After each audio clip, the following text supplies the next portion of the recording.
Hello, everyone. Welcome. Oh, there's no camera. Hi, everyone. Welcome to Jolt Radio at Animate Miami, presented by GalaxyCon.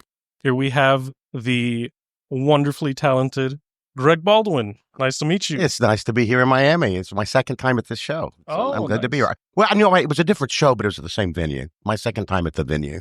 Nice. It's funny because this was actually my first ever convention. It was here in this Really? So 10 years later, who knew I'd be sitting down being a part of it? You know, as Iroh would say, destiny is a funny thing. Yeah.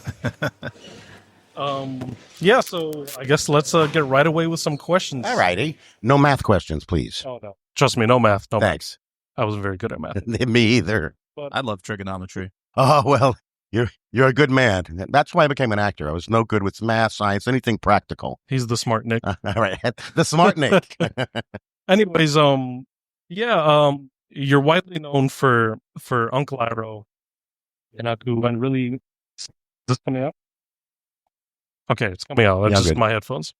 But you're widely known for those two roles, Mhm. and as beloved as they are. But your history, you really started out with Mako a lot earlier than, or Mako, excuse me, a lot earlier than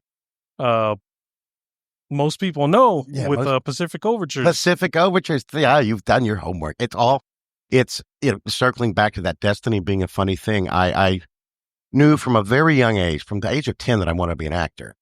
And so I asked my parents every year because we were just talking about musicals. Every year I would ask for my parents for my birthday or Christmas. I would want albums from Broadway shows that were popular.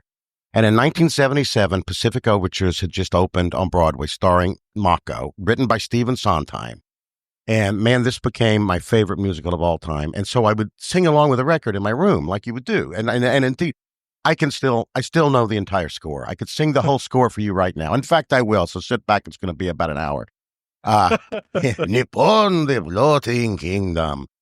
Anyway, flash forward to 2006, I think, when Mako had sadly passed away, and they were looking for a voice match for Mako, and I'm like, oh, I've been doing an impression of Mako since 1977 and didn't even know I was doing it. And so, as it turned out, I'll never forget it. They also say when one door closes, another door opens. And at a time, I was working as a paralegal for Disney. And I'd been there for 13 years. And this particular day, the angel of death, HR, came to see me. It was layoff time, and they laid me off. Within an hour, my agent called and said, you're Nickelodeon's #1 pick for Iroh. They want to see you at the studio next week. So, and I always say, if my parents had given me a different birthday present, in all probability, someone else would have taken up the role. So thanks, my mom and dad. Thanks. It's Got to thank mom and dad. absolutely, it's framed and up on my wall. And just as what's sort of a tail end to the story, I decided that I wanted to write Stephen Sondheim back when he was alive and just let him know. I wrote to his agent and just told him the story. I said, you know what, sir, you don't even know this happened. You don't know I exist. But because you wrote this show, this happened to me. And there was a lyric from Pacific Overtures. One of the lyrics is, it's the ripple, not the sea. And I ended the letter with, Mr. Sondheim, I am one of those ripples.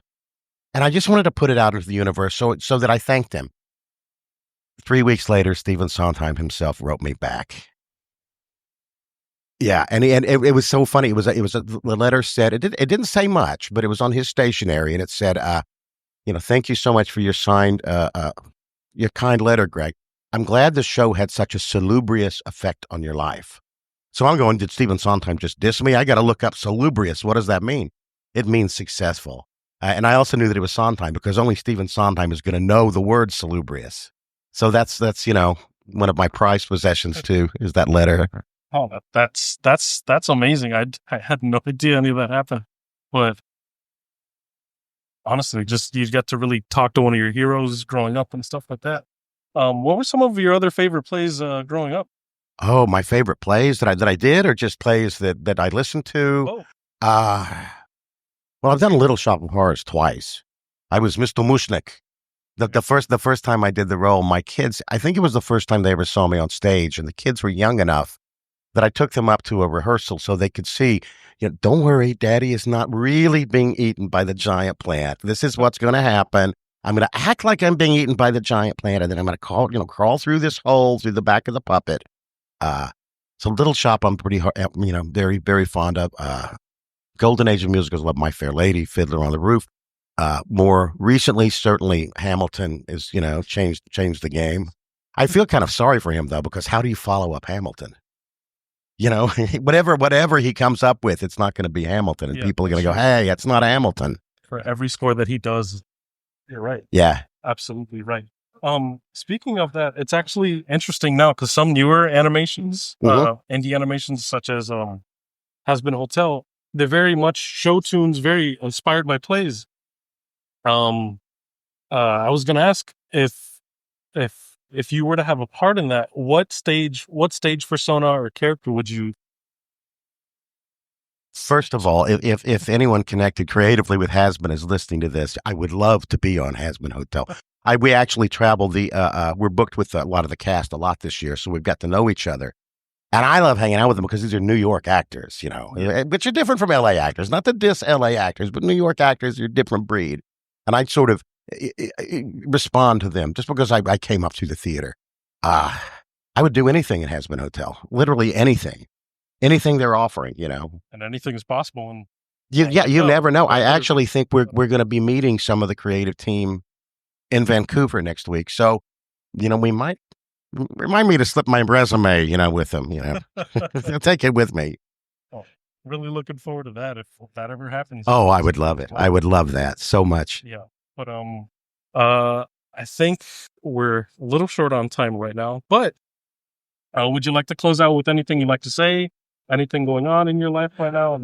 Well, one of the nice things about being older is I still audition a little bit, but I don't care as much as I used to.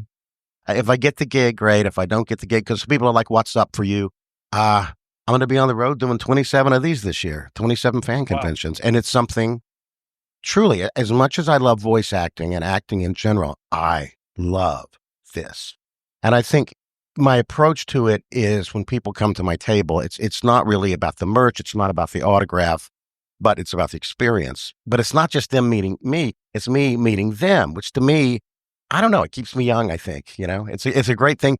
For a 64-year-old dude, I could just be sitting at home watching TV, taking Social Security. Which also wouldn't be such a bad gig, but this is way better, way better. Oh, that's beautiful. That's nice. Anyways, yeah, that's all the time we have, ladies and gentlemen. Greg Baldwin. This is Jolt Radio, and yeah. All right, thanks for having me. This is fun.